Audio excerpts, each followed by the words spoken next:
High, চলে আসলাম একটা order packaging video নিয়ে। আচ্ছা, তোমাদের সাথে কি তোমাদের স্কুল ফ্রেন্ড সবার সাথে কন্ট্যাক্ট আছে?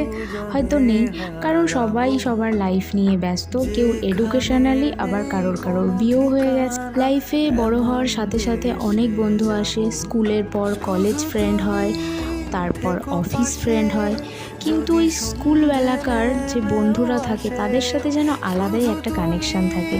ওদের সবার সাথে কন্ট্যাক্ট নেই, রোজ হয়তো কথাও হয় না, কিন্তু আলাদাই যেন একটা কানেকশান রয়েই গেছে। সেই রকমই একজন বন্ধু একদিন হঠাৎই আমাকে বলল তার একটা স্পেশাল দিনে সে কাস্টমাইজ করা গয়না পরতে যায়, সেটা রেডি করার দায়িত্ব আমার। এটা ছিল 10টা চুড়ির সেট, যেহেতু পুজোতে পরবে তাই লাল সাদা কম্বিনেশনের মধ্যেই রাখতে বলেছিল। আর ওর যেটা রিকোয়েস্ট ছিল সেটা ছিল ওর হাজব্যান্ডের নাম যেন চুড়িতে মেনশন করা থাকে। তো সেই রকমই করেছি, আর ও জানায় যে ওর খুব পছন্দ হয়েছে। তো তোমরাও যদি এরকম অর্ডার করতে চাও তাহলে স্ক্রিনে দেওয়া নাম্বারে কন্ট্যাক্ট করতে পারো।